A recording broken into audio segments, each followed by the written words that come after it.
그렇게 아들 집을 해주고 저희는 월세로 나왔습니다. 평생을 자식 하나만 바라보고 살았는데 무엇이 잘못된 걸까요? 우리 세대 부모님들에게 자식은 세상의 전부였습니다. 내가 덜 먹고 덜 입더라도 자식만큼은 남부럽지 않게 키우고 싶었습니다. 하지만 그 헌신의 끝에서 우리가 마주한 현실은 무엇입니까? 한 보험연구원의 보고서는 충격적인 사실을 말해줍니다. 자녀가 결혼 등으로 분가하고 나면 부모 세대의 소득은 기존 전체 가구 소득의 40%에도 미치지 못하는 수준으로 곤두박질 친다고 합니다. 월 400만 원을 벌던 평범한 가정이 자식이 떠난 후 월 87만 원으로 연명해야 하는 노인 가구로 전락하는 것이 오늘 대한민국의 현실입니다. 잠시 후 평생을 바쳐 모은 4억 원짜리 아파트를 자식에게 내어주고 비참한 노후를 맞이해야 했던 한 평범한 가장의 이야기를 들려드릴 겁니다. 그가 놓친 단 한 가지는 과연 무엇이었을까요? 여기 평생을 성실하게 살아온 한 남자가 있습니다.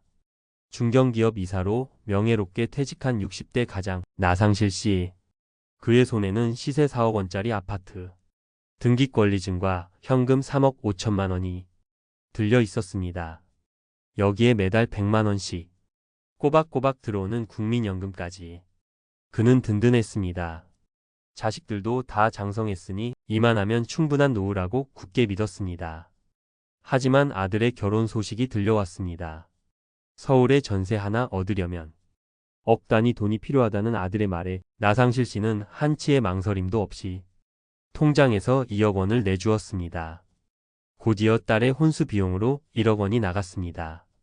평생의 결실이었던 노후 자금 3억 5천만 원이 불과 몇 달 사이에 5천만 원으로 줄어드는 것은 순식간이었습니다. 그래도 그는 괜찮다고 스스로를 위로했습니다. 내가 이만큼 해줬으니 똑똑한 내 자식들이 설마 아버지를 외면하겠어. 결혼 후 자녀들의 전화는 눈에 띄게 뜸해졌습니다. 명절에나 겨우 얼굴을 볼 뿐 각자의 가정을 꾸리느라 바쁘다는 핑계가 늘어갔습니다. 매달 보내오는 용돈은 아들에게 30만 원, 딸에게 20만 원, 자신의 국민연금 100만 원을 합쳐도 월 소득은 고작 150만 원이었습니다. 아내의 병원비와 기본적인 생활비를 감당하기에도 벅찬 금액이었습니다. 결국 나상실 씨는 마지막 자존심이었던 자신의 집을 팔고 허름한 동네의 월세방으로 이사해야 했습니다. 자식의 이름으로 된 번듯한 아파트와 자신의 초라한 월세방을 번갈아 떠올리며 그는 자문했습니다. 내가 대체 어디서부터 잘못한 걸까? 이것이 나상실 씨 개인만의 비극일까요? 절대 그렇지 않습니다. 최근 통계에 따르면 법원에 파산 신청을 하는 60대 이상 노인이 4명 중 1명에 달한다고 합니다. 자녀의 교육비와 결혼 자금에 모든 것을 쏟아부은 후 텅 빈 노후를 마주하게 된 우리 시대 부모님들의 슬픈 자화상입니다. 자, 지금까지 우리는 나상실 씨의 안타까운 추락을 지켜봤습니다. 하지만 여기서 그저 한숨만 쉬고 영상을 꺼버린다면 아무것도 바뀌지 않습니다. 지금부터가 진짜 중요합니다. 왜 우리 시대의 수많은 부모님들이 나상실 씨와 같은 길을 걸을 수밖에 없는지 그 구조적인 함정을 알아야 비로소 탈출구를 찾을 수 있습니다. 우리 70대 이상 노년층은 역사상 유례없는 세대였습니다. 위로는 자신의 부모를 봉양하고 아래로는 자식의 교육과 결혼까지 책임져야 했던 그야말로 부모 부양, 과자식 부양의 이중고를 모두 짊어진 마지막 세대였습니다. 정작 자신의 노후를 준비할 시간도 경제적 여유도 없었던 것입니다. OECD 국가 중 노인 빈곤율이 유일하게 40%를 넘는 압도적인 1위라는 부끄러운 성적표가 바로 그 결과입니다. 더욱 뼈아픈 현실은 세상이 변했다는 사실입니다. 불과 12년 전만 해도 부모 부양은 자녀의 책임이라고 생각하는 사람이 56%에 달했지만 최근 조사에서는 그 수치가 21%까지 추락했습니다. 우리는 자녀를 노후보험이라 철석같이 믿었지만 자녀들은 더 이상 그렇게 생각하지 않는 시대가 온 것입니다. 그렇다면 모든 것을 포기해야만 할까요? 여기 나상실 씨와 비슷한 상황에서 전혀 다른 선택을 한 현명한 60대 박지혜 씨의 이야기가 있습니다. 그녀 역시 4억 원 상당의 아파트 한 채와 매달 100만 원의 국민연금이 노후 자산의 전부였습니다. 아들이 결혼 자금을 부탁했을 때 그녀 역시 밤새 깊은 고민에 빠졌습니다. 하지만 그녀는 섣불리 집을 팔거나 뭉칫돈을 내어주지 않았습니다. 대신 자신의 집을 담보로 평생연금을 받는 주택연금의 문을 두드렸습니다. 자신의 집에 지금처럼 똑같이 살면서 매달 110만 원이라는 안정적인 현금 흐름을 추가로 만들어낸 것입니다. 이제 그녀의 월 소득은 국민연금 100만 원에 주택연금 110만 원을 더한 210만 원. 자식에게 손 벌리지 않고도 품위 있는 노후를 보낼 수 있는 튼튼한 기반을 스스로 마련했습니다. 여러분이라면 이 상황에서 어떤 선택을 하셨을 것 같나요?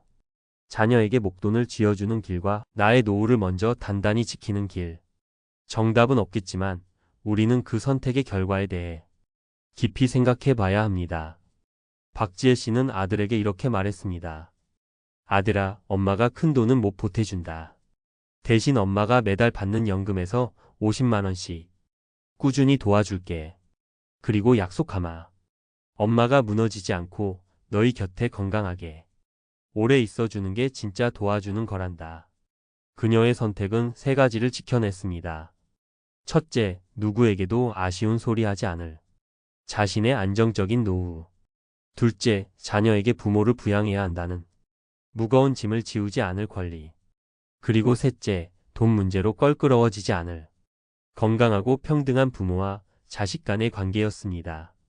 자녀에게 모든 것을 내어주는 맹목적인 희생이 더 이상 사랑의 증거가 되는 시대는 지났습니다. 나의 노후를 스스로 온전히 지켜내어 자녀의 어깨를 가볍게 해주는 것, 그것이 이 시대의 진정한 내리사랑입니다. 그렇다면 오늘 당장 우리는 무엇을 시작해야 할까요? 내 노후 지키기를 위한 4단계 실천 방안을 제안합니다. 첫째, 감정을 빼고 냉정한 재무 상황표를 작성하십시오. 현재 가진 자산과 부채 그리고 매달 확실히 들어올 연금액을 종이에 정확히 적어 보십시오.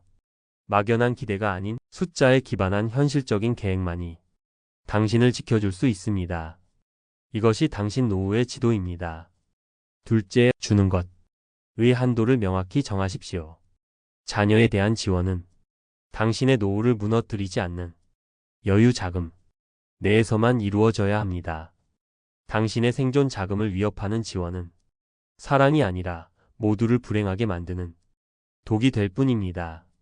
절대 넘지 말아야 할 마지노선을 오늘 반드시 정하십시오. 셋째, 내 집을 최후의 보루로 삼으십시오. 집은 자녀에게 물려줄 유산이 아니라 당신의 노후를 지켜줄 마지막 연금입니다. 주택연금을 심각하게 고려해 보십시오. 국가가 보증하며 내 집에 그대로 살면서 평생 연금을 받을 수 있는 이미 검증된 현명한 제도입니다. 넷째, 돈에 대해 자녀와 솔직하게 대화하십시오. 내가 나중에 알아서 해주마. 라는 막연한 약속은 이제 그만해야 합니다. 당신의 노후 계획을 자녀에게 투명하게 공유하고 그들의 과도한 기대를 현실적으로 조절해야 합니다. 이것은 돈 이야기가 아니라 서로의 인생을 존중하는 성숙한 대화의 시작입니다. 자녀에게 집을 사주고 월세방을 전전하는 부모를 보며 그 자녀가 진심으로 행복할 수 있을까요? 결코 아닐 겁니다. 오히려 평생을 떨치지 못할 마음의 짐이 될 것입니다. 장수가 재앙이 된다. 는 끔찍한 말이 우리 이야기가 되지 않도록 우리는 준비해야 합니다. 내가 바로 서야 자식도 바로 설 수 있습니다. 오늘부터 우리의 목표는 자식에게 모든 것을 퍼주는 부모가 아니라 자신의 삶을 끝까지 책임지는 존경받는 부모가 되는 것입니다. 그것이야말로 우리 자신과 사랑하는 자녀 모두를 지키는 이 시대 가장 지혜로운 선택입니다. 오늘 이야기가 여러분의 마음에 조금이나마 울림을 주었다면 구독과 좋아요로 응원해 주시길 부탁드립니다. 비슷한 고민을 하고 계시거나 자신만의 지혜를 나누고 싶은 분이 계시다면 댓글로 여러분의 소중한 생각을 남겨주십시오. 여러분의 모든 날들을 진심으로 응원하겠습니다.